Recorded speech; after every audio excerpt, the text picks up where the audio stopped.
Gênesis capítulo 46. Então disse: Eu sou Deus, o Deus de teu pai. Não temas descer para o Egito, porque lá eu farei de ti uma grande nação. Versículo 3. Sem perder tempo, Jacó partiu com sua família e fez uma parada em Berseba, que ficava na fronteira sul do que futuramente seria a nação de Israel. Ali, ele ofereceu sacrifícios ao Deus de Isaque, seu pai. E a Bíblia diz que Deus falou a Jacó em visões de noite, o que significa que ele não estava dormindo. É bem provável que o sono tivesse lhe deixado, devido à conjuntura dos acontecimentos. Tão ansioso quanto José de reencontrar seu pai, estava Jacó de reencontrar seu filho. Observem que Deus o chamou pelo nome de Jacó, não de Israel. Relembrar sua história passada seria de grande ajuda naquele momento em que precisava perdoar seus filhos por terem mentido a respeito de José por mais de 20 anos. Era como se o Senhor lhe dissesse: se houve oportunidade de mudança para você, pode haver para eles também.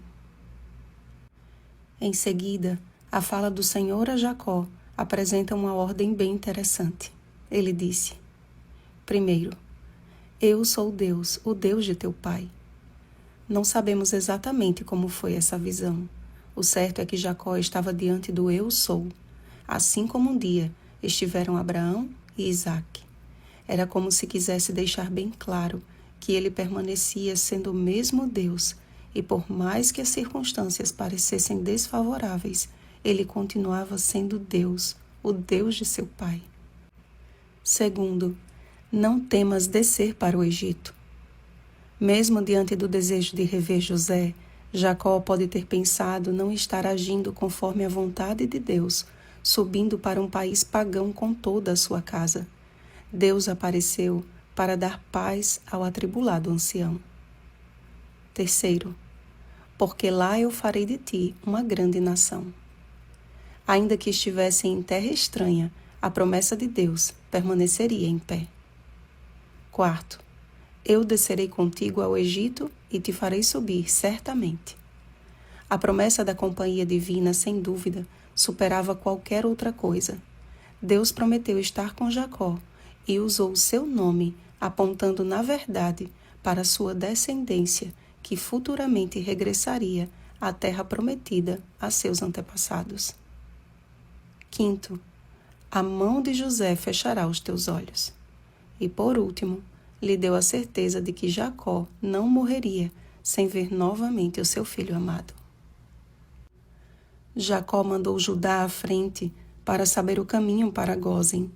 Quando chegaram, José aprontou o seu carro e subiu ao encontro de Israel, seu pai. O que vemos a seguir é um dos mais comoventes encontros descritos na Bíblia. Ao ver seu velho pai, José lançou-se-lhe ao pescoço e chorou assim longo tempo. Sua família, então, foi estabelecida numa das melhores regiões de toda a terra do Egito, privilegiada por estar próxima ao Nilo, mas distante o suficiente da corrupção da corte egípcia. José usou de sabedoria ao instruir seus irmãos no que deveriam declarar a Faraó sobre o ofício deles, como mais uma forma de protegê-los da influência idolátrica daquele povo. Estamos vivendo tempos difíceis, amados. Talvez alguns pensem que não, visto que não estamos enfrentando um período tão terrível quanto foi na Primeira ou Segunda Guerras Mundiais, por exemplo. O que acontece, contudo, é que a expressão tempos difíceis pode significar para uns tempo de fome, para outros tempos de guerra. Ainda outros podem associar as dificuldades a tempos de doenças. Mas acredito fortemente no que a palavra de Deus nos diz sobre tempos difíceis e quando aconteceriam. Sabe, porém, isto: nos últimos dias sobrevirão tempos difíceis. 2 Timóteo capítulo 3, versículo 1. E na continuação do texto, o apóstolo Paulo não se referiu a fomes, guerras, desastres naturais ou epidemias. Na verdade, Jesus apontou para estas coisas como sendo o princípio das dores. Mateus capítulo 24, versículo 8. Paulo apresentou a sede moral do próprio homem como uma bomba relógio prestes a explodir, causando resultados ainda mais trágicos do que poderia causar uma bomba nuclear. Egoísmo, avareza, presunção, arrogância, desobediência, crueldade, traição são apenas algumas das razões apresentadas pelo apóstolo que tornariam os nossos dias em verdadeiros tempos difíceis. Talvez o que mais causasse tristeza ao coração de Jacó fosse perceber as falhas de caráter de seus filhos. Como ele desejava que cada um deles passasse por sua própria noite de luta com o Senhor. Seriam eles que dariam continuidade à nação eleita de Deus, e para isso, os filhos de Israel precisavam conhecer o Deus de seu pai. Amados, José foi um homem diferenciado porque permitiu ser guiado por Deus e ter seu caráter moldado segundo o padrão celestial.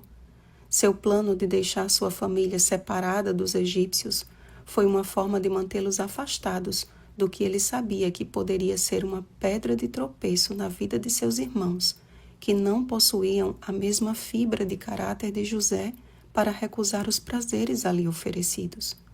A fome não representava um mal maior do que a corrupção que poderia atingi-los. Necessitamos deste mesmo discernimento hoje.